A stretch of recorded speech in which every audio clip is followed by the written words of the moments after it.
Espíritu Santo, tú eres aquel que lo cambia todo. Por eso, Señor, en el nombre de Jesús te pedimos, ven y toma tu lugar en cada familia, en cada hogar, que todos puedan reunirse a invocar el nombre que es sobre todo nombre. Jesucristo es el Señor. Tú eres el deseado de las naciones. Tú eres un Padre bueno. Padre amado, fiel amigo, hermoso, hermoso. Padre amado, fiel amigo, hermoso, hermoso. Una cosa quiero y eso buscaré, solo habitar aquí por siempre. Quiero estar rendido, postrado a tus pies, y solo habitar aquí por siempre. Padre amado, fiel amigo, hermoso, hermoso eres. Padre amado, fiel amigo, hermoso, hermoso.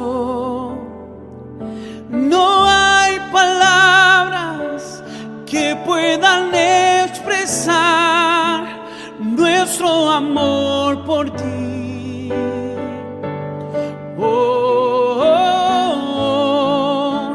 No hay palabras que puedan expresar nuestro amor por ti. Oh, oh, oh. No hay palabras que puedan expresar nuestro amor por ti. Oh, oh, oh. No hay palabras que puedan expresar nuestro amor por ti. Oh, oh, oh. Enamorado estoy, hermoso, hermoso. Mis ojos fijo en ti, hermoso, hermoso. Estamos enamorados de ti, enamorado estoy, hermoso, hermoso.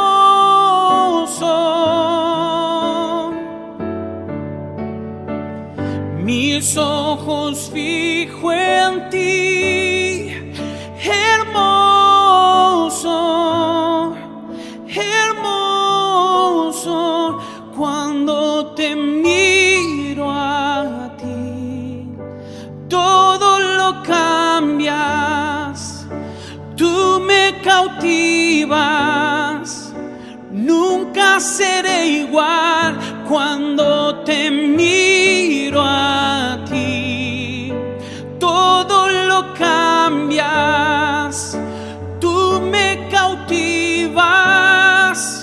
Nunca seré igual cuando te miro a ti, todo lo cambias, tú me cautivas.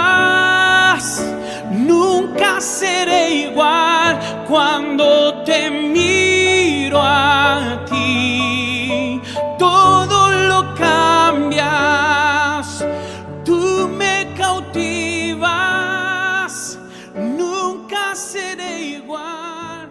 cuando te miramos a ti.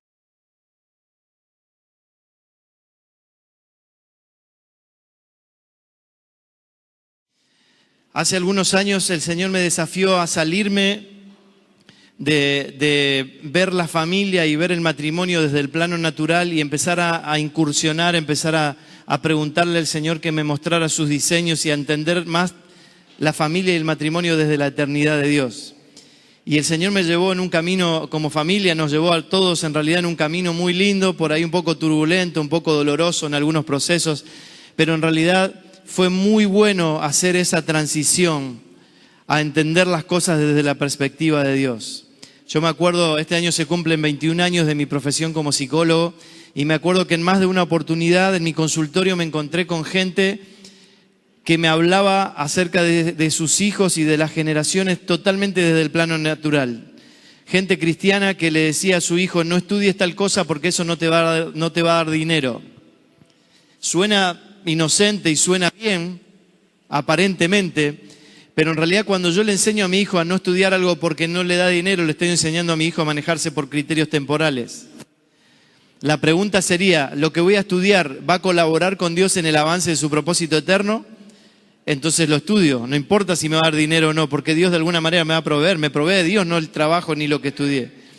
Entonces, pequeñas cosas como esas, o personas que habíamos visto en el entorno cercano, o amigos, gente que ha estado trabajando, liderando en la iglesia de Dios en la tierra, que sus hijos se alejen del camino del Señor, o gente que crece en su vida familiar con el temor de que sus hijos algún día abandonen la fe. Fueron todas cosas que Dios fue usando para desafiarme a ver que necesitamos revisar qué estamos multiplicando en las generaciones. Y cuando usted empieza a ver la familia, y lo dije mucho durante la jornada hoy en estos días, si lee alguno de los libros va a ver que los diseños de Dios son tan tremendos que nos alcanzan y nos involucran aunque usted no viva su fe.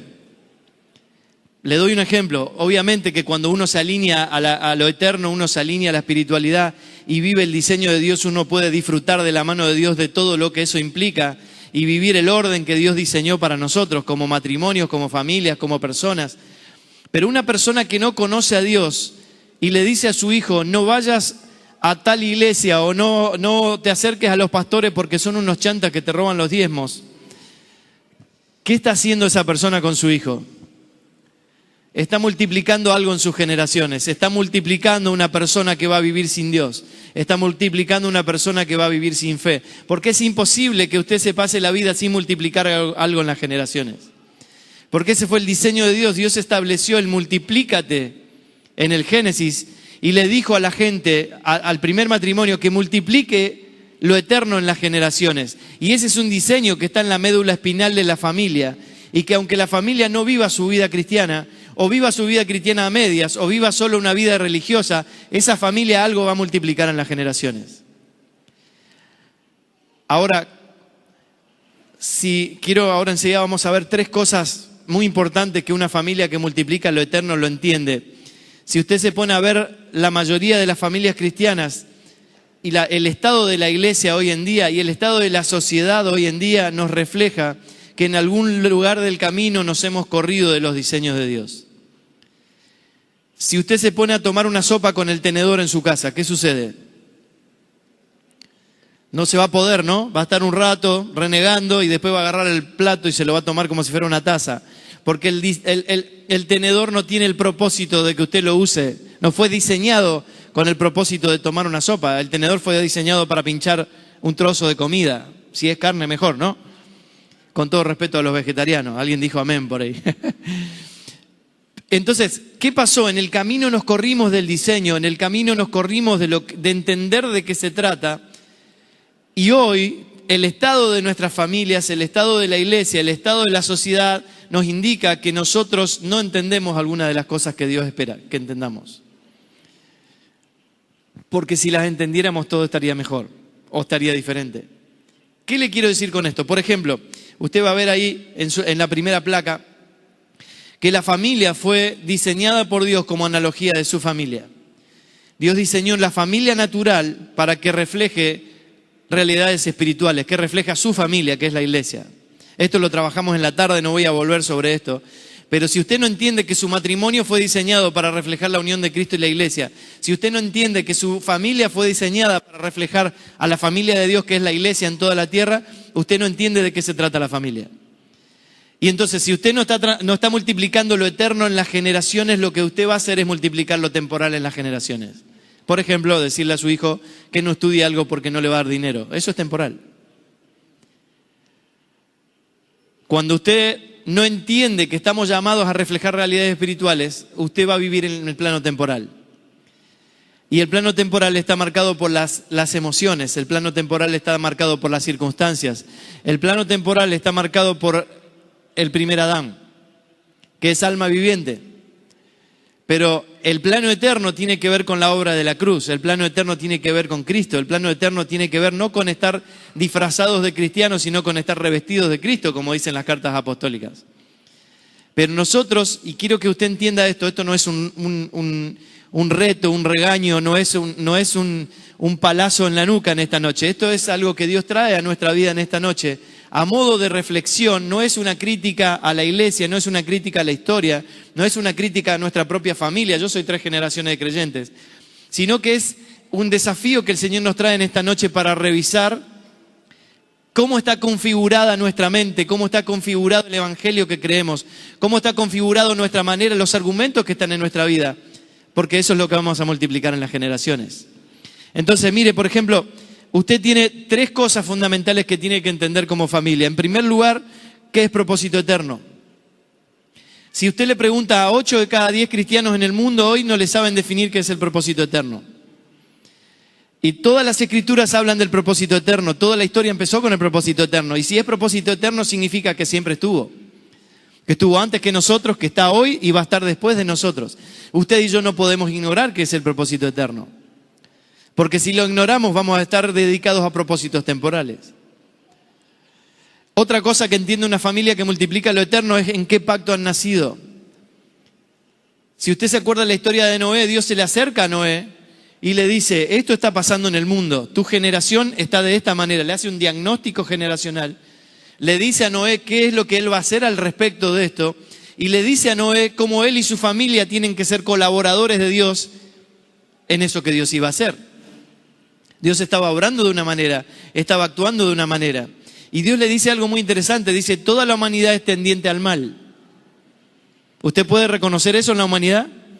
Hay una tendencia interna, hay una naturaleza interna que todo el tiempo es propensa al mal. Entonces Dios le dice, voy a erradicarlos de la faz de la tierra, tenés que hacer un barco. Y ahí entra la fe, que es algo que tenemos que configurar, no es el tema de esta noche. Pero si usted se acuerda bien, usted piensa que la fe es creer que usted lo que le pida a Dios, Dios se lo va a hacer, ¿o no? Vení aquí adelante, vamos a orar por vos y vos creés que Dios te va a sanar. Y vos venimos corriendo y decimos, Dios me va a sanar. Lea Hebreos 11, la fe es justamente al revés. La fe es obedecerle a Dios lo que Dios me pide porque le creo. No estoy inventando nada, lea Hebreos 11. La fe no es creer que Dios va a hacer algo para mí. La fe es obedecer lo que Dios me pide que haga. Por la fe Abraham sacrificó a su hijo. Por la fe Noé construyó el barco. Por la fe muchos pasaron dolores. Por la fe muchos ni siquiera recibieron lo que pidieron. Eso dice Hebreos 11. Ahora fíjese cómo se nos ha configurado en nuestra mente un concepto erróneo, justamente al revés de lo que dicen las escrituras. Entonces vuelvo a Noé. ¿Qué es lo que Dios le pide? Dios le pide a Noé que construya un barco y le dice, tenés que hacer un barco gigante. Cuando él le dice esto, Noé tenía los hijos chiquititos y cuando Noé termina de construir el barco, sus hijos ya se habían casado y tenían hijos. ¿Cuánto tiempo pasó? Cerca de 70, 80 años. Y Noé se dedica a construir un barco gigante talando árboles en la cima de un cerro, porque Dios le había dicho que iba a llover tanto que la tierra se iba a inundar, el barco iba a flotar. Eso es fe. Creer la locura que Dios te está diciendo, viéndolo desde el plano temporal, pero tener mentalidad eterna y entender que si Dios me dijo, lo voy a hacer. Por eso si usted le dice a tu hijo, no estudie esto porque no te va a dar plata, usted no entendió de qué se trata. Y yo no digo que seamos unos irresponsables, que no estemos teniendo cuidado de que a nuestros hijos les vaya bien. Por supuesto que nosotros queremos que nos vaya bien, queremos que nuestros hijos sean prósperos, queremos que no nos falte nada en el plano natural. Pero nuestra mentalidad nunca tiene que ser temporal, nuestra mentalidad tiene que ser eterna. Si Noé se hubiera manejado desde lo temporal, no hubiera construido el arca. Y no se hubiera preservado en el arca, que es figura de Cristo. Todos los que están en él son preservados, son salvos. Noé y toda su familia fueron salvos porque Noé tuvo la locura de no manejarse por lo temporal. De hecho, la gente se burlaba de él. Y él decidió tener fe, creer que lo que Dios le había dicho iba a suceder y que él tenía que hacer lo que Dios le pidió. Eso es fe. Entonces, una familia que multiplica lo eterno es una familia que entiende en qué pacto ha nacido. Usted no puede no saber en qué pacto nació. Usted está en el pacto mosaico, usted está en el pacto de Dios con David, usted está en el pacto de Dios con Noé, con Abraham. En algún sentido todo eso sí es verdad, pero en realidad hoy, por obra de la cruz, estamos en el nuevo pacto. Y usted no puede no saber qué es el nuevo pacto, porque si usted no sabe qué es el nuevo pacto, va a transmitir eso en las generaciones. Todo esto, por supuesto, es muy profundo, está todo escrito en un libro entero, pero quiero darle en esta noche algunos pantallazos para dejarle el desafío de que usted se vaya a su casa y se salga de esa comodidad de vivir en la vida temporal y que la vida venga como venga. No, usted tiene que tomar las riendas y tiene que ser intencional en qué es lo que va a multiplicar en las generaciones. Y una tercera cosa que Dios espera que una familia que multiplica lo eterno entienda es entender qué es el Evangelio. El Evangelio no es venir a 2 horas de reunión. El Evangelio no son dogmas, no son doctrinas, no son costumbres, no son rituales. ¿Qué es el Evangelio? Necesitamos entenderlo. Y esto es lo que vamos a ir trabajando un ratito en esta noche. Dice Génesis 1:26, hagamos al ser humano a nuestra imagen, perdón, no le cambié la placa, hagamos al ser humano a nuestra imagen y semejanza. Hablamos un poco de eso esta mañana. Si usted quiere resumir el propósito eterno de Dios, usted lo tiene aquí en Génesis 1:26. Usted tiene que acordarse, aquí el ser humano todavía no existe sobre la faz de la tierra. El ser humano no había sido creado y Dios ya está pensando en un plan. O sea que el ser humano no tuvo nada que ver con esto, es algo que a Dios se le ocurrió. Y en la eternidad, antes que el ser humano existiera, Dios dice, voy a hacer al hombre a mi imagen y semejanza. Dijimos esta mañana que eso significa hacer la foto de Dios. Como la licencia de conducir que yo le paso al inspector de tránsito y él mira mi imagen, la persona, mira mi imagen, mira mi persona y reconoce e identifica que la persona concuerda con la imagen. Eso es ser imagen y semejanza. Yo no soy Dios, soy su imagen. La foto no soy yo, es mi imagen. La persona, ¿por qué el inspector me tiene que mirar y mirar la imagen? Porque tiene que concordar. Porque la imagen no es la persona. Yo no soy Dios, pero soy su imagen. El objetivo de Dios, el plan de Dios fue siempre darse a conocer. Ese es el propósito eterno. En la eternidad, Dios deja claro que nos creó para su propósito.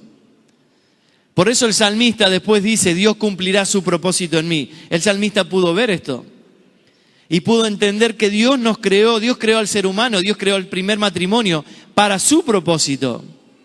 Por eso cuando yo reduzco el matrimonio a cuestiones temporales como casarme para ser feliz y después descubro que soy un infeliz, porque el matrimonio no fue diseñado para eso, casarme para que el otro me complete, porque yo soy media naranja y me caso con medio limón y termina siendo algo ácido. No es el plan, nunca fue el plan.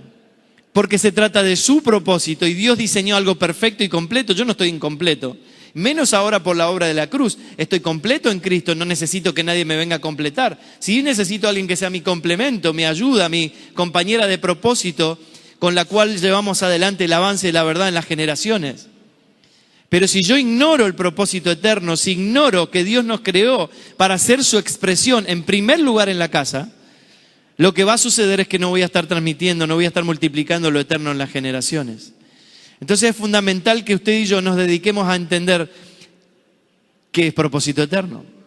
El propósito eterno de Dios es darse a conocer.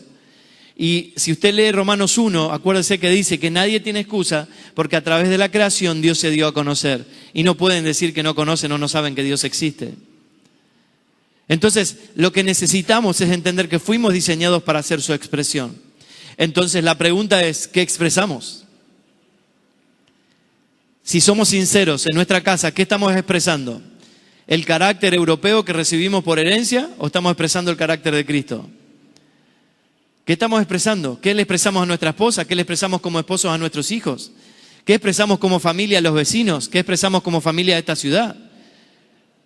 ¿Qué expresamos? Porque fuimos llamados a expresar su imagen y semejanza. Así que como Dios lo dice, lo hace, lo pone en práctica, y Dios creó a los seres humanos a su propia imagen, a imagen de Dios los creó, varón y hembra los creó. Así que el matrimonio y la familia, como dijimos hoy, es una idea de Dios para expresión de Dios sobre la tierra. Dios nos creó para su expresión. Y ese es el trabajo más importante que usted tiene en la vida, el propósito más importante que usted tiene en la vida, es ser expresión de Dios en la tierra.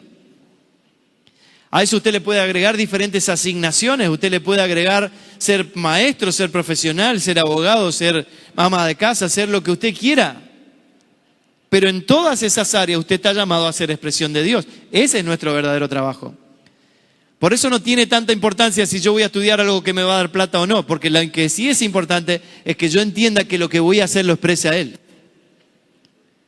Y si lo expresa a Él, todo está suplido. Dios va a suplir todo lo que yo necesite, porque Él es mi papá, yo soy hijo del dueño del mundo. Dios no tiene problema con recursos.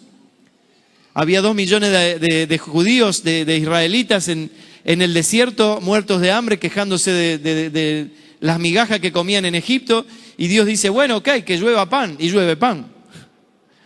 O sea, Dios no tiene problema con los recursos, los problemas los tenemos nosotros con nuestra mentalidad. Entonces, cuando nosotros empezamos a entender estas cosas, empezamos a alinearnos a lo eterno, y cuando estamos alineados a lo eterno, eso se expresa en lo cotidiano en nuestra casa, y nuestros hijos van creciendo, entendiendo de qué se trata, y eso se empieza a multiplicar en las generaciones, que es el diseño original. Adán, sabemos que por la comida que comió, por creer la mentira que le trajo el enemigo, cambió su naturaleza y multiplicó la expresión de su propia imagen en las generaciones. Mire lo que dice Génesis 5:1 al 3. El día en que creó Dios al hombre, a semejanza de Dios lo hizo. Hombre y mujer los creó y los bendijo y les puso por nombre Adán el día en que fueron creados. Vivió Adán 130 años y engendró un hijo a su semejanza, conforme a su imagen. O sea, el primer matrimonio, Adán, se corre del diseño, se corre del plan de Dios, y en vez de multiplicar la imagen y semejanza de Dios en las generaciones, por la corrupción, por independizarse de Dios, por creer la mentira, empiezan a multiplicar su propia imagen. El apóstol Pedro toma esto y después dice, nosotros heredamos la vana manera de vivir de nuestros padres. Pablo escribe a los romanos y le dice, por un hombre entró la muerte, por un hombre que es Cristo entró la vida. Y las escrituras hablan todo el tiempo de esto. Este es el verdadero problema que todo ser humano enfrenta. Tiene una naturaleza interna que está corrupta y que no puede expresar la imagen de Dios a no ser que yo experimente la obra de la cruz. Entonces, la obra de la cruz nos vuelve a posicionar en la intención original de ser su imagen y semejanza. Esto es algo maravilloso de la obra de la cruz. Ahora, usted y yo no podemos tener 3 generaciones de creyentes e ignorar la obra de la cruz. Porque si yo ignoro todo lo que pasó en la cruz, si yo ignoro el consumado es de la cruz, eso voy a transmitir en las generaciones, eso voy a multiplicar en las generaciones. Voy a multiplicar buenas formas, voy a multiplicar buenas costumbres, voy a multiplicar el hábito de venir una vez a la semana o 2 veces a la semana a una reunión. Voy a multiplicar el hábito de dar una ofrenda como trueque con Dios, porque si no Dios no me bendice. Pero no voy a multiplicar lo eterno, que es el entendimiento de lo que Dios hizo, hace y está haciendo, porque es un plan eterno. ¿Me va siguiendo? Así está escrito, dice el apóstol Pablo, fue hecho el primer hombre Adán, alma viviente, el postrer Adán, espíritu vivificante o espíritu que da vida, pero lo espiritual no es primero, sino lo animal, luego lo espiritual. Esto es lo que decíamos al principio, Dios diseña todo lo natural para que refleje lo espiritual. El primer hombre es de la tierra terrenal, el segundo hombre, que es el Señor, que es Cristo, es del cielo, conforme al terrenal, así serán los terrenales, y conforme al celestial, así serán los celestiales. ¿Por qué usted se sorprende cómo el mundo está? Si el mundo está conforme al terrenal. ¿El terrenal qué hizo? ¿El primer Adán qué hizo? Se corrompió, se alejó de Dios, se independizó, desobedeció y empezó a multiplicar su propia imagen. ¿Qué hicieron los 2 primeros hijos de Adán? Uno mató al otro. Entró la muerte por un hombre. ¿Por qué me sorprende cómo el mundo está? No me sorprende, porque de la única manera que el mundo pueda cambiar es que experimente la obra de la cruz. De la única manera que mis hijos no se van a ir a ningún lado es que experimenten la obra de la cruz. Si yo tengo temor de que mis hijos abandonen al Señor es porque ellos nunca experimentaron la obra de la cruz. Si a ellos les es revelado quién es Dios, quién es Cristo, la obra de la cruz, el operar del Espíritu Santo dentro de nosotros, formando la naturaleza de Cristo en nosotros, ellos no se van a ir a ningún lado. No hay lugar a donde irse. ¿A dónde se van a ir? ¿Qué es lo que el mundo, qué es lo que lo externo nos puede ofrecer cuando internamente yo entiendo todo lo que ya tengo? Internamente tengo a Cristo, que es el que sostiene el universo. Internamente tengo a Cristo, que es por quién y para quién fueron creadas todas las cosas. O sea, en lo externo no hay nada más grande que lo que ya tengo interno, porque lo que ya tengo interno, que es Cristo, sostiene todo lo externo. ¿Me va siguiendo esta matemática básica? Ahora, esto no se entiende en el alma, no se entiende por las emociones, no es una teoría que usted pueda anotar y entender. Esto es algo que el Espíritu Santo nos tiene que revelar como familia. Ya fue revelado en Cristo, el Espíritu Santo tiene que iluminar nuestro entendimiento. Tenemos que estar humildes y decir, no sé, Señor, mostrame. Y como familia Dios empieza a iluminar nuestro entendimiento y a mostrarnos la obra de la cruz. Y usted empieza a experimentar un poder tan poderoso internamente que no existe nada externo que le pueda convencer. No existe nada externo que lo pueda atrapar, que lo pueda, ¿cómo sería la palabra? Conquistar, enamorar. Porque no hay nada más grande que Cristo. Si yo estoy enamorado de algo externo y temporal es porque nunca entendí la obra de la cruz. Por eso Pablo dice, todo lo tengo por basura. Comparado, lea Filipenses 3, cuando Pablo compara lo que él ahora vio en ese camino a Damasco, y lo que él tenía era buenísimo, era fariseo de fariseo, tenía un currículum tremendo, era un líder tremendo, celoso de Dios, persiguiendo a la iglesia, pensando que estaba haciendo la obra de Dios. Tenía cartas que le habían dado de autorización, iba legalmente. Todo eso, todo el renombre, el reconocimiento, la autoridad legal, todo lo que parecía bueno, él lo considera basura por ganar a Cristo. Porque él ahora vio que no hay comparación entre todo lo que puede ser muy bueno. No tiene comparación. Cuando lo comparo, es incomparable. Ahora, de la única manera que yo lo pueda comparar es que lo vea. Si no lo veo, entonces la oración, ¿cuál es? Quiero ver. Señor, mostranos. Esa tiene que ser nuestra principal oración como familia. Ahora mire cómo sigue el texto y dice, así como hemos traído la imagen del terrenal. ¿Quién es el terrenal? Adán. Traeremos también la imagen del celestial, que es Cristo. ¿De qué habla Génesis 1:26? ¿Cuál es el propósito eterno? Hacernos a su. ¿Y qué es lo que Dios nos promete por la obra de la cruz? Volver a traer la imagen del celestial. Entiende que usted no puede ignorar como familia qué es lo que sucedió en la cruz. La cruz no es un momento histórico que celebramos todos los marzo o abril en Semana Santa. La cruz es mucho más que un momento histórico. La cruz es un momento eterno, es un momento que marca un antes y un después en la humanidad, es la refundación de la humanidad. Dios creó una nueva creación, una nueva criatura que ahora es Cristo. Y el que está en Cristo, nueva criatura es, todas las cosas pasaron, todas son hechas nuevas. Esa es la cruz. Y la cruz es un estado permanente que como familia necesitamos entender. Y necesitamos entender todo lo que nos fue concedido por la obra de la cruz, porque si no, no vamos a multiplicar eso en las generaciones. Desháganse, mire que claro el texto, desháganse de la vieja naturaleza pecaminosa. ¿Cuál era? La de Adán. Y de su antigua manera de vivir que está corrompida por la sensualidad y el engaño. ¿Usted puede darse cuenta que hay sensualidad y engaño en la sociedad? Hay sensualidad y engaño. ¿Cuál es la clave del engaño? Parecer verdad. ¿Cómo usted se da cuenta que un billete es falso? Si no sabe cómo es el verdadero, no se da cuenta, le meten el engaño. Ahora nosotros nos hemos pasado la vida en ser expertos en las tinieblas. Dios nunca nos llamó a ser expertos en las tinieblas. Usted pregúntele, ¿hay alguien que trabaja en banco acá? ¿O conoce a alguien? ¿Qué hace el bancario? Es experto en reconocer el verdadero. Entonces cuando le ponen el falso al lado, lo ve enseguida porque conoce el verdadero. Nosotros no estamos llamados a conocer el engaño, ser expertos en el engaño, los nombres de los demonios. No, Dios nos llamó a ser expertos en la luz. Expertos en Cristo, expertos en la obra de la cruz. Y eso, el acceso al engaño, la exposición al engaño hace que, a la verdad, hace que el engaño se caiga.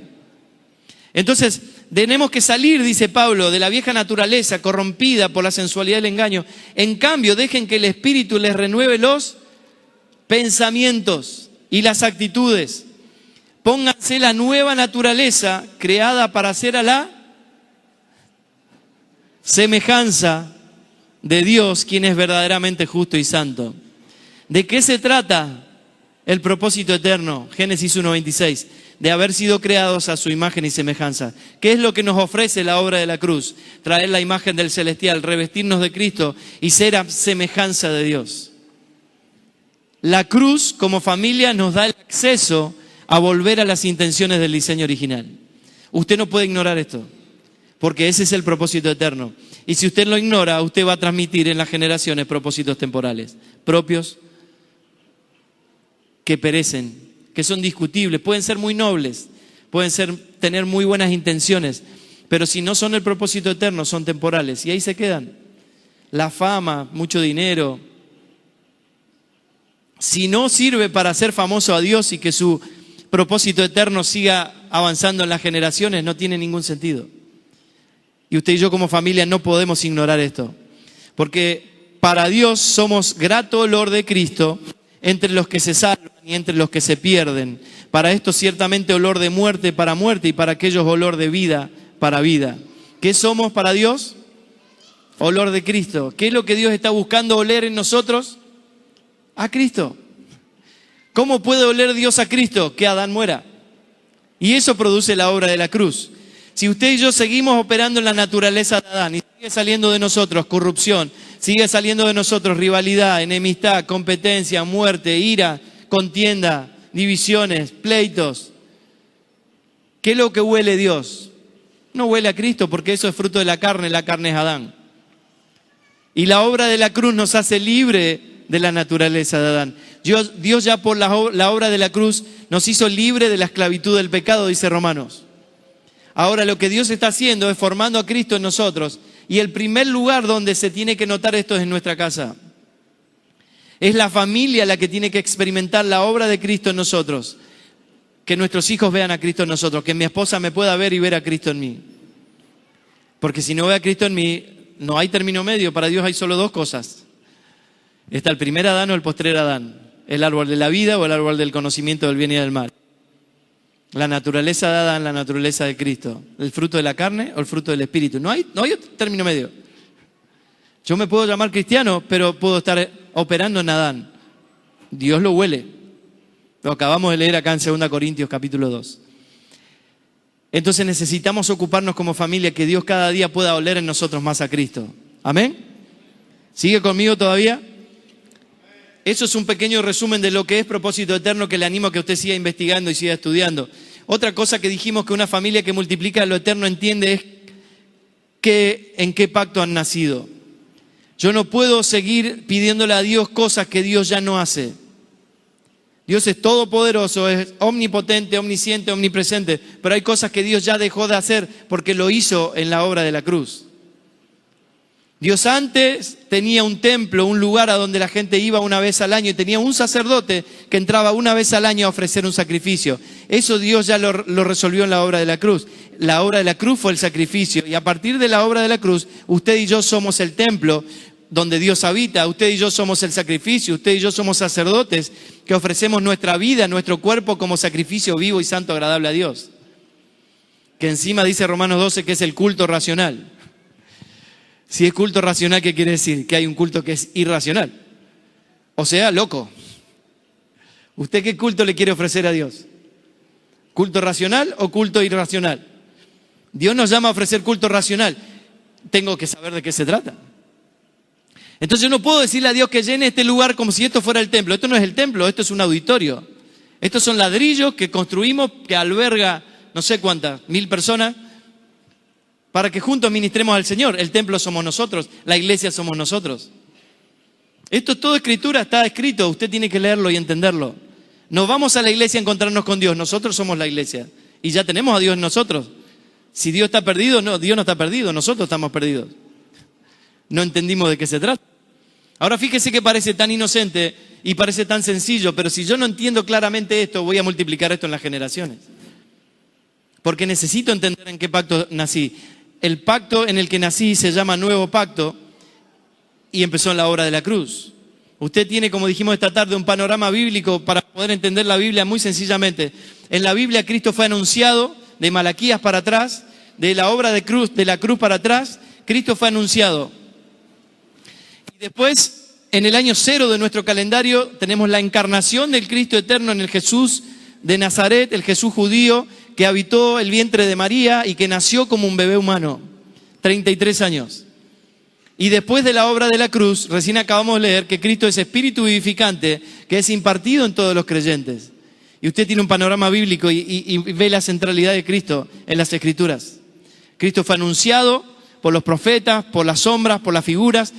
Cristo fue encarnado, vino, habitó entre nosotros, se hizo hombre y Cristo ahora está impartido en todos los creyentes. Usted no puede ignorar eso. Usted no puede seguir pensando que Cristo sigue encarnado en Jesús de Nazaret, porque eso fue hace 2000 años. Hoy, 2000 años después, estamos después de la obra de la cruz, y después de la obra de la cruz, Cristo vive en nosotros. Cantábamos recién, ya no vivo yo, Cristo vive en mí. Ahora, qué triste que eso quede solo en una canción, o el texto bíblico, como dice el apóstol Pablo, ya no vivo yo, vive Cristo en mí, sea solo un texto bíblico que yo no puedo sostener con mi vida porque vivo yo. Y tengo mi plan, mi propósito, mis sueños, mis metas, mis objetivos. Y con Cristo cumplo 2 horas de reunión una vez a la semana. Suena inocente, pero no es inocente, porque eso estoy multiplicando en las generaciones. Y Dios nos llamó a multiplicar lo eterno en las generaciones. Una familia que multiplica lo eterno ha entendido que Cristo es espíritu vivificante, que es una vida impartida, que la vivimos y la expresamos diariamente en nuestra casa. Como vimos en esta mañana, el amor que Dios espera que salga de mí es el amor de Cristo que ya tengo viviendo en mí. El amor que todo lo espera, todo lo soporta, que nunca deja de ser. No es mi amor humano natural, es el amor de Cristo a través de mí. Esa es la vida que Dios espera que se manifieste en mi casa. De la cruz en adelante estamos en el nuevo pacto, donde Cristo es la sustancia de todo lo anunciado. Porque el apóstol Pablo dice, en Cristo todas las promesas son sí, amén. No es algo futuro, él lo que está diciendo que en Cristo se cumplieron todas las promesas anunciadas. Él es el cumplimiento de la ley, Él es el cumplimiento de las promesas. Yo no puedo ignorar eso, porque si no voy a seguir todavía esperando promesas. Y resulta que cuando leo Corintios, el apóstol Pablo dice que el Espíritu Santo nos fue dado para que entendamos todo lo que nos ha sido concedido. Entonces el Evangelio se trata de lo que ya me fue concedido, no lo que va a venir. Es un cambio totalmente radical. Yo no espero lo que va a venir. Entiendo lo que ya me fue dado por la obra de la cruz. Eso es nuevo pacto. Nuevo pacto no es un movimiento. Hace poco me dijo alguien, vos sos de la onda del nuevo pacto. No, vos también sos del nuevo pacto si se estableció en la cruz. Leer Hebreos 8 dice que Cristo estableció el nuevo pacto y el antiguo pacto está obsoleto, está desapareciendo. Caducó. Yo no puedo no entender que todos los que estamos en Cristo, hace 2000 años que estamos en el nuevo pacto. Porque si no entiendo eso, sigo pensando que Dios sigue actuando como en el antiguo pacto. Entonces le pido a Dios que llene un lugar. Y Dios no llena el lugar, Dios llena personas. Antes llenaba un lugar, pero ahora llena personas porque las personas pasaron a ser el templo. ¿Ves la diferencia? Yo no puedo pedirle a Dios que abra el cielo cuando la Escritura me dice que el cielo ya está abierto hace 2000 años por la obra de la cruz. No puedo seguir creyendo que estoy en guerra con el diablo cuando la guerra terminó hace 2000 años, cuando Cristo lo despojó y mire lo que dice la Escritura. Dice que los expuso públicamente. Expuso sus triunfos, los avergonzó públicamente. Y si usted y yo como familia cristiana seguimos pensando que todavía estamos en una guerra con el diablo a ver quién gana, no entendimos nada. No hay guerra. La guerra se terminó hace 2000 años. Usted y yo estamos del lado de la victoria, la guerra ya está ganada. Lo que estamos haciendo es notificarle al mundo y al enemigo su derrota. Ahora, si usted y yo ignoramos eso, seguimos peleando con el diablo, como si fuera un león, y el diablo es como un león, no es un león. Apocalipsis deja muy claro quién es el león. El león es Cristo, el león de la tribu de Judá. ¿Y cuál es la manera que este gatito puede devorar? Que yo ignore. Que yo no esté en luz. Por eso qué bueno que cantábamos hoy de estar expuestos a su luz. Porque cuando estamos puestos a su luz, la luz va en aumento. La luz es Cristo. Él es el sol de justicia que va en aumento como el sol. Hasta que el día es perfecto. Y estamos en un tiempo expuestos a su luz, donde Dios está despertando hambre en nosotros. Esto no es algo nuevo que yo le traigo. Yo sé, tengo todo el testimonio en mi espíritu y toda la seguridad que Dios le estuvo hablando de esto a usted, su vida, todo este último tiempo. Dios está despertando su vida, está despertando un hambre en su interior por algo más. Dios está despertando en su interior una sed por el agua de vida, un hambre por el pan de vida que es Cristo. 2 horas de reunión no le alcanzan, porque usted tiene hambre de la vida, porque Cristo vino a darnos vida y vida en abundancia.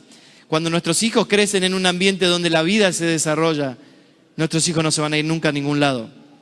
Por eso Dios desde el origen planteó el tema como una cuestión de nutrición. ¿Qué árbol había que comer y qué árbol no? Después le da el maná, nutrición.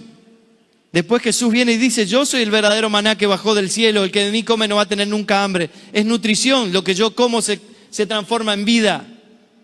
Si nuestros hijos en casa comen a Cristo, el pan verdadero, el pan de vida, ¿a dónde van a ir a comer si nadie le puede dar nada mejor? De la única manera que pueden ir a buscar a comer a otra cosa es cuando no le damos a comer en casa. ¿Por qué un hijo roba un alfajor en el kiosco de la esquina? ¿Por qué no le diste comida en tu casa?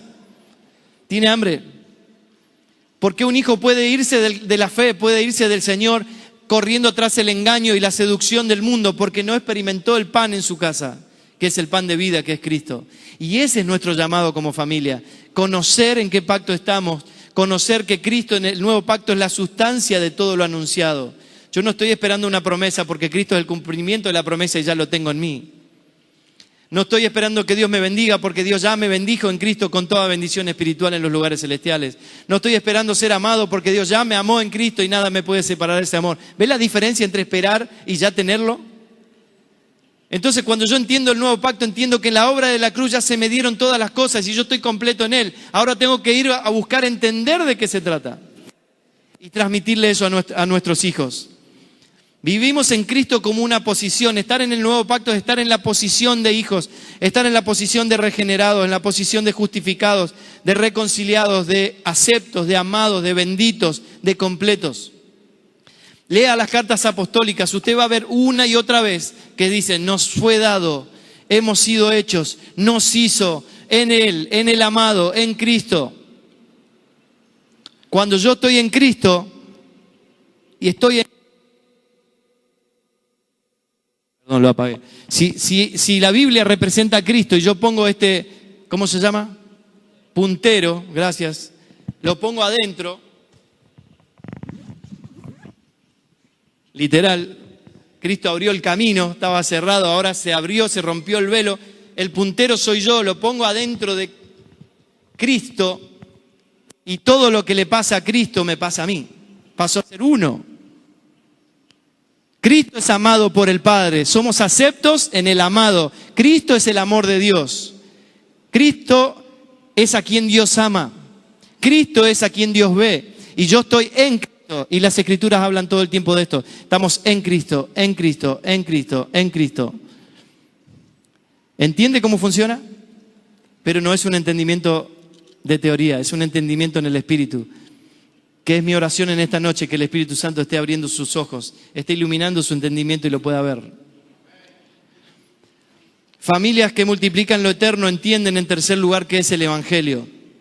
Usted no puede ignorar qué es el Evangelio. Pablo le dice a los Gálatas, me asombra que tan pronto estén dejando ustedes a quien los llamó por la gracia de Cristo para pasarse a otro Evangelio. Pablo está escribiendo esto 50 años, 70 años después de la obra de la cruz. Y le dice, no es que haya otro evangelio, sino que ciertos individuos están sembrando confusión entre ustedes y quieren tergiversar el evangelio de Cristo. No hay otro evangelio. Ahora esto a mí me asusta que 70 años después de la obra de la cruz Dios tenga que confrontar a los Gálatas con esto. Y hoy estamos 2000 años después de la obra de la cruz. Y ahora vamos a ver una pequeña lista. Hay tantos otros evangelios que nos hemos inventado con nuestra imaginación, que parecen verdad, porque esa es la trampa del engaño, parece verdad, pero no lo es. Y el engaño tiene la finalidad de alejarnos de la vida, de alejarnos de la verdad. La verdad es Cristo. Él es el camino, la verdad y la vida. El engaño nos lleva por otro camino, nos lleva lejos de la verdad y nos lleva a la muerte. Entonces, Pablo le dice, no es que haya otro evangelio, y le deja claro, el evangelio es Cristo, y la gente quiere tergiversar ese evangelio. El evangelio es Cristo, no son frases, no son dogmas, no son doctrinas, no son ritos, no son costumbres o tradiciones. El evangelio no es ser evangélico. ¿O sí? Porque a ver, me estoy metiendo en unos líos acá. Pero creo que usted tiene la madurez para entender lo que le estoy diciendo. No es una crítica, yo no dejo de llamarme evangélico, porque de alguna manera representa ciertos argumentos, criterios, valores, creencias, pero en realidad Dios nos llamó a Cristo. Dios no te sacó de la droga a evangélico, te sacó de tinieblas a luz. La luz es Cristo. Dios no te sacó de huérfano a la iglesia de Dios en la Argentina, te sacó de huérfano a hijo. Después ya es una anécdota que estemos siendo parte de una asociación o de otra asociación o de no sé cuál asociación o de ninguna, porque en realidad para Dios no hay asociaciones, hay una sola iglesia en toda la tierra y es su iglesia, es un templo espiritual que Dios está construyendo con piedras vivas, que somos todos los creyentes en los que Cristo está siendo formado. Entonces necesitamos entender que si nos quedamos peleando en lo temporal por ciertas dogmas o ciertos ritos, vestimentas, el reino no consiste en comida o bebida, sino en justicia, paz y gozo en el Espíritu. El reino no es externo, es interno. El antiguo pacto era externo, una ley escrita en piedras que había que cumplir por imposición. El nuevo pacto es una ley escrita en nuestro corazón que la cumplimos por proposición, no por imposición. Fluye de nuestro interior como río de agua viva, fluye de nuestro interior como una naturaleza que se expresa, que es la naturaleza de Cristo en nosotros. Yo no sé si usted lo ve, pero para mí Dios es un genio. Que Dios se le haya ocurrido esta locura de poner su propia naturaleza en nosotros. Y eso significa ser hijo, tener la realeza de Dios en nosotros. Dios se puso dentro nuestro y ahora soy hijo legítimo. Soy adoptado, pero me hacen un ADN y la sangre da hijo. Explícamelo como quieras, no lo puede explicar, solo se entiende en el Espíritu. Soy hijo, y cantábamos recién, ¿cómo voy a tener temor si soy hijo? ¿Cómo nuestros hijos van a tener temor si crecen en el ámbito de comer al hijo? ¿Cómo voy a tener temor de mis hijos se pierdan si estamos comiendo al que venció al temor, que es el Hijo, que es Cristo, y ya vive en nosotros, y nosotros estamos en Él? Y nuestra vida está escondida con Cristo en Dios. ¿Quién se puede meter ahí a sacarte algo? Aunque sí creemos que lo pueden hacer. No me quiero adelantar, ahora vamos a llegar a eso. ¿Me acompaña un ratito más? ¿Cuánto voy? No sé cuánto, ¿a qué hora empecé? Mi esposa me controla, me dice 50. Para eso está la ayuda idónea. El Evangelio es Cristo, es el Espíritu Santo formando el carácter y la vida de Cristo en nosotros. Esto es mucho más amplio y quizá mañana a la mañana tengamos la oportunidad de profundizar un poco esto, porque es tan urgente y necesario que como familia entendamos, porque a sus hijos no les sirve que usted le transmita en las generaciones la fidelidad a una asociación. Con todo respeto a la asociación y a todas las asociaciones. Si nacen con el deseo de que el Evangelio avance, bienvenidos sean. Si nacen con el deseo de esclavizar gente para sumar gente para nosotros, no es de Dios. A mi hijo no le sirve que yo le haga experto en una asociación, le sirve que yo le enseñe a Cristo y que sea leal, que tenga puesta la camiseta de Cristo, no la camiseta de una casa, la camiseta de una asociación, porque eso es lealtad humana. Aunque también lo incluye. Nosotros somos pastores, somos parte de una red ministerial, somos más de 1.800 iglesias en todo el mundo que caminamos juntos y trabajamos por el avance de la verdad en todas las naciones. Pero nuestra camiseta es Cristo, no una asociación. Y nuestros hijos necesitan entender eso. Vístanse con la nueva naturaleza y se renovarán a medida que aprendan a conocer a su Creador y se parezcan más a... A mí me da gracia cómo está tan claro y nunca lo vi. ¿Cómo nunca pude ver que Colosenses 3:10 es lo mismo que Génesis 1:26? Nunca lo vi. 3 generaciones de creyentes y nunca lo vi. ¿Está mal lo que hizo mi abuelo? ¿Está mal lo que hizo mi papá y mi mamá? No. no tuvieron una luz más exacta como Dios nos está permitiendo tenerla hoy. Esto no es ninguna gracia mía, esto es algo que a Dios se le ocurrió. Gracias por su luz.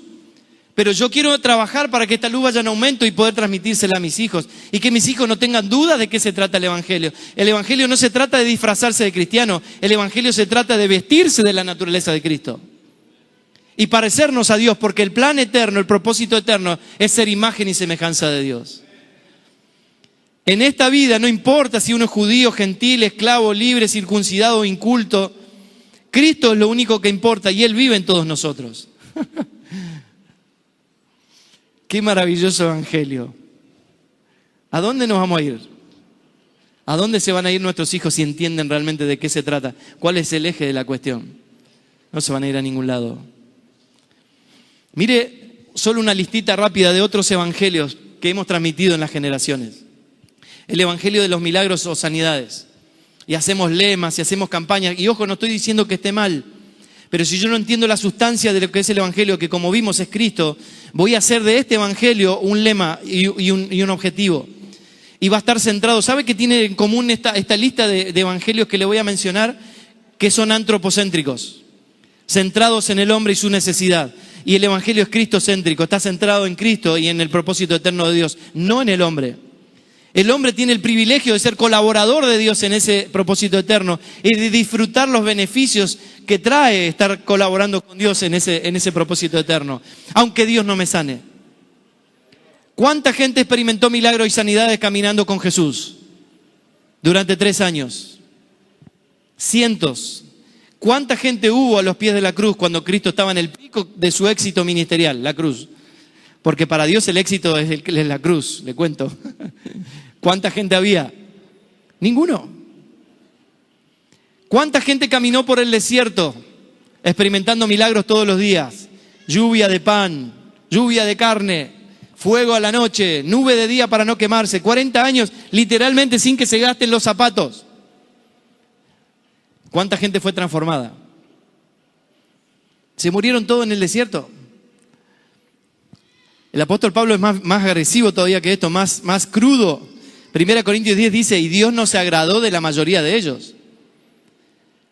¿No hay milagros y sanidad en el evangelio? Por supuesto que lo hay, pero ese no es el evangelio. En todo caso es una señal que me indica el evangelio. Si yo ya experimenté el milagro, ¿qué necesito? Si yo vengo por la ruta viajando hacia acá y veo un cartel que me dice doblar a la derecha y ya doblé, ¿qué hago? ¿Vuelvo una y otra vez a ver el cartel? ¿O ya experimenté la señal, que es el milagro de saber dónde doblar y sigo? La señal que me indica a dónde ir. La señal que me indica a Cristo. ¿Cuál es el mayor milagro que usted y yo experimentamos? Estábamos en Adán, estábamos muertos, no teníamos acceso a Dios, éramos huérfanos, no estábamos justificados, no teníamos nada. Y Dios nos hizo libres por la obra de la cruz. Ese es el milagro. Después de yapa, si te sanás o no, si se te tira la pata o no, buenísimo, gloria a Dios, lo vamos a celebrar. Pero no voy a hacer de mi vida el centro un milagro, porque yo ya vivo, soy un milagro caminando. Cristo vive en mí. Ese es el milagro. Pasé de la nada misma a ser hijo de Dios. Ese es el milagro. Otro evangelio, el de la salvación del cielo al infierno. Y lo disfrazamos de la gran comisión. La gran comisión, acabamos de verlo, es que todos vean a Cristo en nosotros. No es salir a decirle a la gente, si no te convertiste va al infierno. Porque fuimos llamados a dar la buena noticia. La buena noticia es, ya estás reconciliado con Dios en Cristo. Estás en Adán, estás en corrupción, estás muerto, pero por la obra de la cruz tenés acceso a la libertad y a elegir vivir reconciliado con Dios. Esa es la buena noticia. No es predicarle a la gente que se salve porque se muera y predicar salvación como algo después que me muero.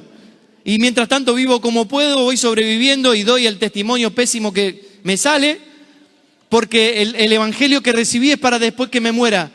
Resulta que cuando leo Juan 17, Jesús dice, y esta es la vida eterna, que te conozcan a ti y al Hijo que has enviado. O sea que cuando yo empiezo a conocer a Cristo, empiezo a conocer al Padre y empiezo a experimentar la vida eterna. No necesito morir para experimentar la eternidad. Yo ya tengo la eternidad que es Cristo en mí. ¿Ves la diferencia? Parece muy sutil, porque eso es el engaño. La diferencia abismal es uno es cristocéntrico, el otro es antropocéntrico. Otro evangelio, el evangelio de la solución a los problemas. Hasta ponemos lemas. Cristo es la solución. Y obviamente que Cristo es la solución. ¿Pero qué? ¿A tu problema de plata? ¿A tu problema de matrimonio? ¿Qué pasa si yo vengo buscando la solución a mi problema y Dios no me lo soluciona? Me voy porque el evangelio no me funciona. ¿Qué pasa si vengo buscando la solución a mi problema y Dios sí me lo soluciona? Me voy porque ya no lo necesito más a Dios. Muchos lo hacen. Ahora, Dios sí, Cristo sí es la solución a los problemas, pero el problema interno verdadero que tienen todos los seres humanos, que es su naturaleza esclavizante y pecaminosa en Adán. Ahora, mire qué sutil, y usted tiene esto instalado en su casa y sus hijos no pueden ignorar esto. El evangelio de los principios bíblicos. Y no está mal armar un partido político y querer meter valores en la sociedad, pero hay mucha gente que vive con principios bíblicos y su vida no está transformada y se muere y se va a ir al infierno. No se trata de aplicar principios bíblicos, se trata de que la sustancia, la esencia de los principios, que es Cristo, viva en mí. Él es el verbo, Él es la palabra encarnada. El verbo se hizo carne. La Biblia está escrita, pero la palabra es una vida. No entiendo qué significa. Bueno, que el Señor te lo revele. Porque esa es la verdad. La Biblia está escrita, la Biblia es papel, esto es una impresión. La puedo rayar, romper, escupir, tirar, no pasa nada, es mentira. Porque esta no es la palabra de Dios. Esto contiene a la palabra de Dios, que es Cristo. Y Dios tuvo esta genial idea de esconder en estos 66 libros al Cristo eterno. ¿Cómo puedo pensar que esta hojita, alguna más grande, más gruesa, va a esconder al Cristo eterno? Va a contener, entonces no lo tengo que cuidar, no romper. No, esto es papel. Pero tiene el poder, por la ayuda del Espíritu Santo, de mostrarme al Cristo eterno. Es la ventana a través de la cual yo miro al Cristo eterno. La Biblia está escrita, la palabra está viva. Y vive para siempre. Sus hijos no pueden ignorar esto. El evangelio de los expertos en las tinieblas y expertos en las iniquidades y expertos en los demonios y en la guerra espiritual y andan a los espadazos por todos lados y le clavan la espada en el lago del inframundo. Y le preguntás, ¿cuál es la obra de la cruz? ¿Qué fue consumado en la cruz? No tiene ni idea. ¿Qué es propósito eterno? Ni idea. ¿Qué es pacto, nuevo pacto? Y te clava por un lado una espada a un demonio y por el otro lado le pide a Dios que le abra el cielo, que ya Dios lo abrió hace 2000 años. O sea, es tragicómico. Dios no nos llamó a ser expertos en tinieblas. La tiniebla se va cuando prende la luz. Toca la tecla, se prende la luz, las tinieblas se fueron. Solo hay tiniebla cuando hay falta de luz. Y la luz es Cristo. Y si la luz va en aumento, las tinieblas no tienen ningún espacio, se van. Y un evangelio más que es muy común, el evangelio de la prosperidad. ¿Qué quiere decir? ¿Que Dios no te prospera? Y este quizás es uno de los evangelios más engañosos que más daño ha hecho. Porque disfrazado de muchos textos bíblicos, le hacemos decir a Dios cosas que Dios nos dice. Entonces yo me siento envidioso de un hermano que tiene algo mejor que yo y parece que Dios le bendijo más que a mí. Le prosperó más que a mí. Si a mí me va mal, seguro algo hice mal. Es mentira. El evangelio sí prospera porque yo era nadie, era un esclavo y ahora soy hijo de Dios. Pasé a ser la realeza de Dios. Esa es la prosperidad del evangelio. Antes era esclavo, ahora soy hijo. Antes era tiniebla, ahora soy luz. Esa es la prosperidad. Pero puedo estar en Pakistán y me cortan la cabeza si digo que soy cristiano. No tiene nada que ver la prosperidad temporal. Puede que Dios me prospere en el plano temporal. ¿Cómo puede que no? Tema muy complejo para seguir estudiando. Por eso le estoy dando pantallazos, pincelazos de lo que usted va a seguir estudiando después. El evangelio entonces es la semilla de Cristo en el espíritu. No mejora la naturaleza adámica, sino que busca su muerte. A usted no le sirve principios de autoayuda porque usted no puede domesticar a Adán. O sí lo puede hacer, va a domesticar a Adán, pero un día ese Adán salta con todos los chanchullos. Y usted dice, ¿y este era creyente? Sí, pero era todo Adán. Y nos deja todo mal parado. Por eso la gente al principio veía a los cristianos y les reconocía parecidos a Cristo y los llamó cristianos por primera vez. Los cristianos hoy que vivimos en Adán, la gente nos ve y no quiere saber nada con Cristo. Ese nunca fue el plan de Dios. Porque el evangelio lo que ofrece es una nueva naturaleza, que la naturaleza de Cristo se vaya formando en nuestro interior y que nos parezcamos cada vez más a Él y que la gente al vernos vea el propósito eterno, ser su imagen y semejanza. Y eso, el primer lugar donde se tiene que ver es en nuestra casa con nuestros hijos. La iglesia en este contexto, entonces no la entiendo como 4 paredes, sino que la entiendo como la medida de Cristo formada en nosotros. ¿Cómo crece la iglesia? ¿Porque agrego más bancos en un auditorio? La iglesia crece cuanto más Cristo crece en las personas. No tiene nada que ver si acá hay 5 o hay 1000. No tiene nada que ver si hay 10.000, 15.000 o 100.000. Tiene que ver, yo puedo tener 100.000 sentados, todos niños que no tienen ni idea de qué se trata.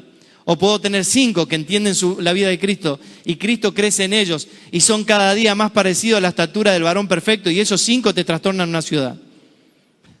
Y tenés 100.000 que no. Porque vas a ver los negocios que hicieron y son tan chantas como el no cristiano. Vas a ver las deudas que tienen y no pagaron sus deudas. Porque son niños. Buscando qué puedo recibir yo como beneficio. El niño que busca, dame, haceme. Dame el chupetín, haceme entreteneme. Somos la iglesia, la cabeza y el cuerpo uno. Cristo y la iglesia son uno. Somos la iglesia, no vamos a la iglesia. Revise esto con sus hijos. No diga más, vamos el domingo a la iglesia. Vamos a pasar al altar. Vengan hermanos, pasen al altar a recibir la bendición de Dios. Y resulta que yo estudio el altar y el altar es del antiguo pacto. Ya no está más el altar ahora soy yo. En el antiguo pacto el altar era para sacrificar. Yo no iba a recibir nada en el altar. El animal iba a morir. ¿De dónde sacamos que un altar? Esto es un espacio entre la silla y la plataforma, no es un altar.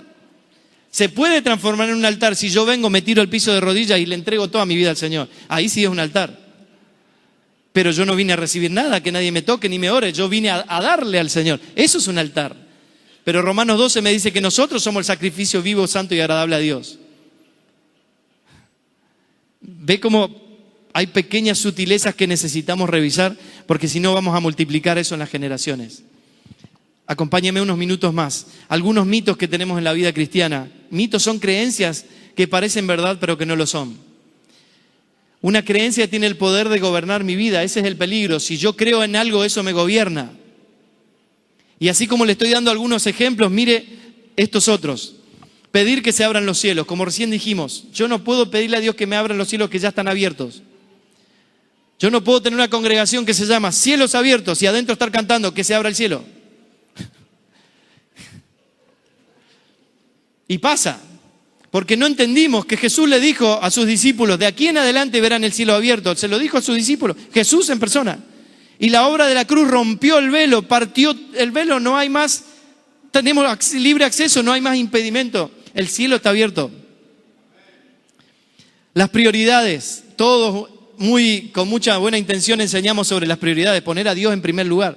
Si Dios está ocupando el primer lugar, quiere decir que hay otros lugares que Dios también puede ocupar. Pero resulta que las Escrituras me enseñan que yo ahora no vivo más mi vida, vivo su vida. Vive Cristo en mí, entonces Dios ocupa toda la vida, todo el lugar. Dios no tiene un lugar, Él ocupa todo lo que hay. Entonces es algo que tenemos que revisar. Yo no puedo poner a Dios en primer lugar porque todo es Él. Todo es de Él, toda es su vida. Yo ahora vivo su vida. En todo caso, yo soy el que ocupa algún lugar, no Él. Él ocupa todo. Investíguelo. Diezmar para ser bendecidos y hacer trueque con Dios, ¿no? Si diezmo, perdón, me olvidé de pasarla, ahí está. Diezmar para ser bendecidos, haciendo trueque con Dios. Y resulta que Efesios 1:3 me dice que yo ya fui bendecido con toda bendición espiritual en los lugares celestiales. Ya no hay nada que yo pueda hacer. Si yo diezmo más o menos, o no diezmo, ¿voy a dejar de ser bendecido? Esto no me libera a no diezmar, porque el diezmo es la expresión de una generosidad que ya tengo adentro, que es Cristo mismo. El diezmo, la ofrenda, todo lo que pueda dar, es parte de mi participación en el avance del Evangelio. Eso es la ofrenda. Eso es adoración. Adoración no es cantar una canción lenta. Adoración es un sacrificio. Abraham dijo, subiremos y adoraremos y volveremos. Y lo único instrumento que había era un cuchillo y un altar donde sacrificar algo. No, había una guitarra. Pero ¿cómo lo tenemos tan metido naturalmente que seguimos multiplicando las generaciones? Un evangelio inexacto que modela en la gente una idea de Dios equivocada. Otro mito, guardar lugares, días o ritos, como si fueran santos. En el antiguo pacto había lugares, días y ritos. Hoy nuestra vida entera es del Señor. Nuestro cuerpo, nuestra vida es un sacrificio al Señor. Ya no hay más Shabbat. Eso es del antiguo pacto. Hoy nos juntamos el domingo. Pero en la cruz todo eso se congregó en Cristo. Usted vive en Cristo y lea Hebreos. Para Dios el día de reposo, el reposo de Dios es Cristo. Y yo ya vimos, estoy en Cristo, o sea, yo ya estoy en el día. Todos los días son santos, todos los días estoy sirviendo al Señor, todos los días son un culto al Señor. ¿Qué le estoy diciendo? No venga el domingo a la reunión, no, siga viniendo, pero da lo mismo si fuera un sábado a la noche, si fuera un viernes a la noche, un jueves, un miércoles. El día es lo de menos, porque Dios no habita días, Él es el día. Nos vuela los pelos esto. Investigue, por favor. Le animo, investigue, pida al Espíritu Santo, mostrame. Está en las Escrituras. Pelear para que el diablo me devuelva lo que me robó. ¿Cuánto hemos escuchado esto? Resulta que mi vida está escondida con Cristo en Dios, pero no sé, de alguna manera el diablo se disfraza de algo, se mete en Dios, se mete en Cristo, me saca lo que es mío y después yo tengo que salir corriendo a pedirle que me lo devuelva. Es tragicómico. ¿De dónde sacamos la idea que el diablo me puede robar algo que ya tengo por la obra de la cruz en Dios? Y es eterno, no es corruptible, no es temporal, no es material, no me lo puede sacar. El diablo no le puede sacar nada. Solo puede tomar lo que usted le da si usted se aleja de la cruz, si se aleja de la vida en Cristo. Pero el diablo no tiene nada suyo, deje de pelear con el diablo. No es el tema, me sigo porque si no nos vamos. A mayor oposición, mayor bendición. Qué lindo que suena esto, ¿no? Entonces, ay, Señor, entonces, si esto me está pasando es porque no sabés lo que va a venir. Y resulta que no hay mayor bendición porque la mayor bendición yo ya la recibí en Cristo. Yo ya fui bendecido en Cristo, según Efesios 1:3. Les animo que estudien la bendición desde el nuevo pacto. Usted ya fue bendito. No hay mayor bendición que la que ya tiene. Sí puede haber una mayor manifestación de lo que ya tiene. Dios tiene un propósito con tu vida, hablamos ya de esto, ¿no? Él cumplirá su propósito, no es mi propósito. Dios no tiene un propósito con nuestra vida, Dios tiene un solo propósito, que es el propósito eterno, y nos permite a nosotros, con asignaciones, colaborar en ese propósito. Yo tengo trabajos, tengo sueños, tengo metas, tengo objetivos, cosas que me gusta hacer, pero Dios quiere que todo eso se alinee a su propósito y que a través de todo eso yo sea una expresión de Dios en la tierra. Es su propósito y no el mío. Servir para llevar adelante la obra de Dios. Entonces los jóvenes creen que porque están tocando 2 horas en una reunión, están sirviendo al Señor. Sí, es parte, pero en el antiguo pacto se servía en un lugar. Hoy en el nuevo pacto yo soy el servicio. Yo soy sacerdocio real, que sirvo a Dios las 24 horas de todos los días en todo lugar donde ando. Por eso Pablo le dice, cuando escribe la carta, le dice, todo lo que hagan, sea de palabra o de hecho, háganlo como para el Señor. Porque todo lo que hacemos ahora es un servicio a Dios. ¿Cuál es el servicio? Ser su imagen y semejanza. ¿Cuál es nuestro trabajo? Ser su imagen y semejanza. ¿Cuál es nuestro propósito? Ser su imagen y semejanza. La obra de Dios, ¿cuál es? Ser su imagen y semejanza en la tierra. Expresarlo a Él en la tierra. ¿Que colaboro en una reunión? Sí. ¿Colaboro en una predicación? Sí. Pero eso no es llevar adelante la obra de Dios. Porque la obra de Dios se está llevando adelante por hijos de Dios que tienen a Cristo viviendo en su interior, formándose, y en todo lugar donde se mueven son expresión de Dios en la tierra. Esa es la obra de Dios. Pediría a Dios que nos acompañe. Acompañanos ahora que terminamos la reunión. Estoy perdido, Dios vive en mí. ¿Cómo no me va a acompañar? Muchos viajantes amigos, dejan el asiento de al lado libre, no ponen la agenda porque va Jesús sentado ahí.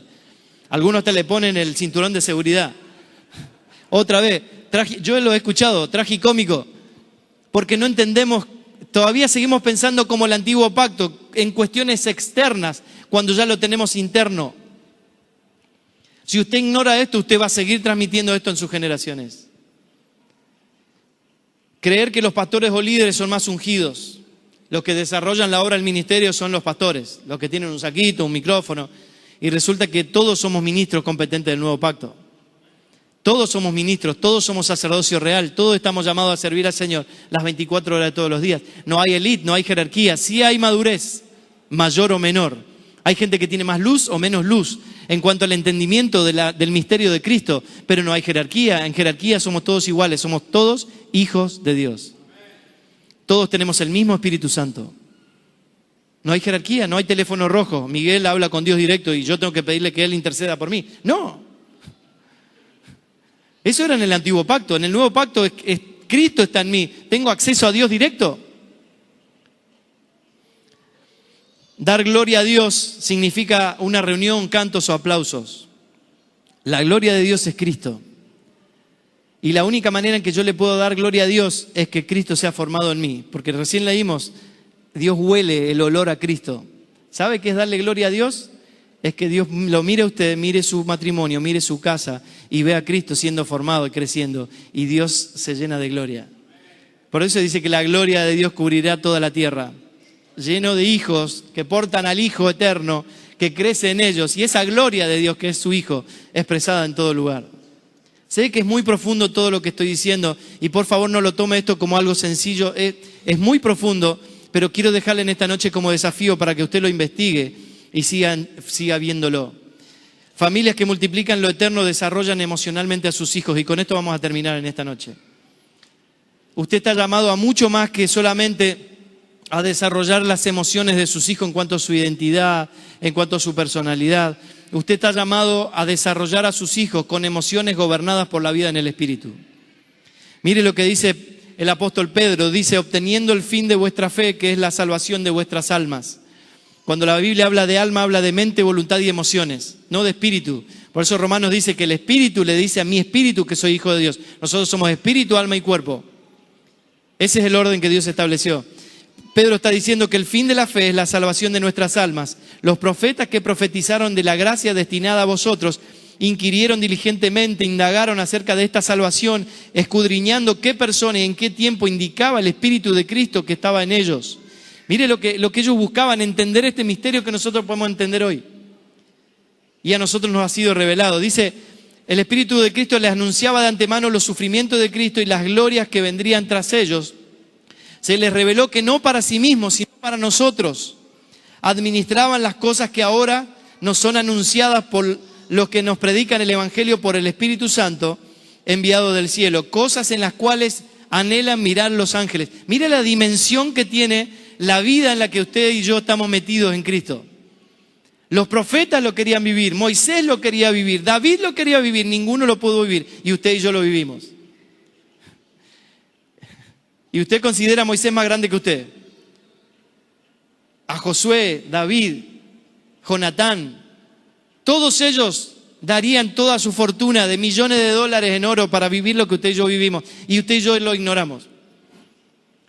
El fin de la fe es la salvación de nuestras almas. Lo que Dios está esperando es que nuestra alma sea salvada todos los días. En su espíritu usted ya tiene consumada la obra de la cruz. Acabo de decir Romanos 8, el espíritu le dice a mi espíritu que soy hijo de Dios. Eso ya está hecho, en el consumado es. Pero mi alma, mi mente, mi voluntad y emociones llena de argumentos temporales necesita ser salvada todos los días. Y los padres que entienden lo eterno se ocupan de que sus hijos aprendan a redimir sus emociones y a vivir por convicciones en el espíritu y no por opiniones temporales. Viene el nene corriendo de la escuela y dice, papá, me dicen que soy feo. ¿Por qué le puedo dar tanta trascendencia a algo externo? Porque mi hijo no entendió lo interno. Si mi hijo entiende que ya fue amado, entiende que porta a Cristo eterno, no hay nada externo que le puedan decir que le pueda cambiar su vida interna. ¿Por qué tengo baja autoestima? ¿Por qué tengo temor? ¿Por qué dudo del futuro? ¿Por qué le doy tanta trascendencia a mi pasado? Porque no entendí la obra de la cruz. Porque mi alma necesita ser salvada todos los días, entendiendo la obra consumada de la cruz. Por eso Pablo le escribe a los tesalonicenses y les dice que el mismo Dios, el Dios de paz, los santifique por completo y conserve todo su ser, espíritu, alma y cuerpo, irreprochable para la venida del Señor. Somos un solo ser, indivisible, pero el orden que Dios estableció es que el espíritu gobierne al alma y el alma le dé la orden al cuerpo de funcionar bien. ¿Y qué pasó? El primer Adán se transformó en alma viviente, ya lo leímos. Entonces hoy todo ser humano es almático, vive por emociones. Y por eso hay tantos trastornos emocionales que afectan el cuerpo. Tengo angustia y me duele la boca del estómago. Tengo miedo, se me aflojan las rodillas. ¿Por qué? Porque el cuerpo y el alma están relacionados. Pero lo que Dios estableció en el inicio, cuando sopla aliento de vida en el primer Adán, es poner su espíritu. Estableció espíritu, alma y cuerpo. Y el objetivo de Dios es que usted y yo, por la obra de la cruz, recuperemos eso. Y vivamos por convicción en el espíritu y podamos decir como el apóstol Pablo, yo no siento, yo sé que soy amado por Dios y no hay nada que me pueda separar de ese amor. Yo sé es convicción en el espíritu, yo siento es emocional. Y yo siento puede cambiar. Si yo me acerco ahora y le pego una piña a usted, una trompada, ¿cómo se va a sentir? Va a sentir dolor y se va a enojar conmigo. ¿Cómo puede ser que en un segundo una emoción cambie tanto?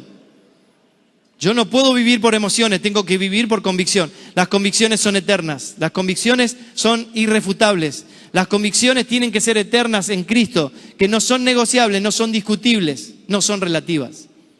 Yo fui amado y nada me puede separar de ese amor, eso no es discutible. Que yo lo sienta o no lo sienta ya es un problema mío. Y tengo que crecer en el Señor hasta que lo vea y mis emociones se ajusten a eso.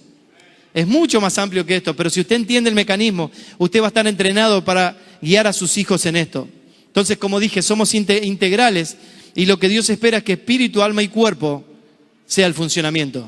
Crezca en el espíritu, conozca la obra de la cruz, tenga la vida en el espíritu fortalecida, su espíritu fortalecido, como dice Efesios capítulo 3, el hombre interior fortalecido, y usted va a entender las riquezas de Cristo, va a entender la altura, la anchura, la profundidad de su amor, y su alma va a funcionar bien, y su cuerpo va a funcionar bien, y eso va a poder transmitírselo a sus hijos. Familia que multiplica en lo eterno, desarrollan a sus hijos, o en sus hijos, emociones gobernadas por la vida en el Espíritu. Y quiero que terminemos en esta noche con este texto que usted conoce, y que nos hace ver bien claramente dónde están puestos nuestros pensamientos. Dice Isaías 26:3, tú guardarás en perfecta paz a todos los que confían en ti, a todos los que concentran en ti sus pensamientos. ¿Usted quiere paz?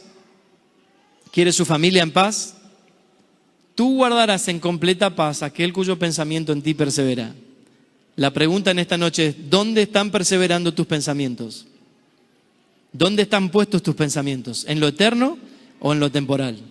¿En una religión o en el entendimiento de la obra de la cruz? Porque tenemos garantía de que si nuestros pensamientos están puestos en Dios, en la obra de la cruz, y este es un buen termómetro para que usted mida en lo cotidiano si tiene o no tiene paz. Si usted no tiene paz, revise sus pensamientos.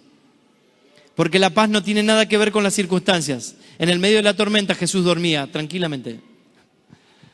Porque no tiene nada que ver con circunstancias externas, tiene que ver con una convicción interna. El mundo se puede estar cayendo a pedazos alrededor mío, pero yo tengo paz porque sé qué es lo que Dios dijo al respecto. Y creo lo que Dios dijo. Entonces, tú guardarás en completa paz aquel cuyo pensamiento en ti persevera. Quiero animarle en este tiempo y en esta noche a que usted pueda guiar a sus hijos. Para eso tiene que hacerlo usted primero como esposo, como esposa. Guiar a sus hijos a tener paz. Y la única manera de tener paz es que nuestros pensamientos estén alineados a sus pensamientos. La única manera de tener paz es que mis pensamientos sean llevados cautivos a la obediencia a Cristo. ¿Se acuerda de ese texto? Eso es concentrarse en el Señor. Pablo le dice a los Filipenses, capítulo 4, les dice, piensen en todo lo justo, todo lo puro, todo lo que es de buen nombre. Si hay alguna virtud en eso piensen. Porque nosotros pensamos todo al revés. A los romanos les dice, cambien su manera de pensar para que cambie su manera de vivir y entonces van a descubrir la voluntad de Dios que es buena, agradable y perfecta. Y yo sé que en esta noche hay muchos aquí con temor en su corazón por su historia, por situaciones difíciles. Hay gente con temor en su corazón respecto al futuro, respecto a sus hijos. Pero creo que esta noche está muy claro que si alineamos como familia en nuestra vida lo eterno, Dios se va a ocupar de todo lo que haga falta. Y Él puede guardar en completa paz nuestra vida si nuestros pensamientos perseveran en Él. Y el Señor nos dio en esta noche la oportunidad de revisar nuestros pensamientos. Hay mucho por revisar, pero con algunos ajustes que podemos hacer como vimos en esta noche, lo que va a pasar es que se va a manifestar la paz. Pero la paz no es algo mágico. ¿Sabe lo que sucede? Cuando yo persevero en sus pensamientos, cuando pienso en la obra de la cruz, es que se manifiesta y se empieza a expresar la paz, que es Cristo mismo, su naturaleza en nosotros. Él es la paz. Él es nuestra paz. No es una emoción.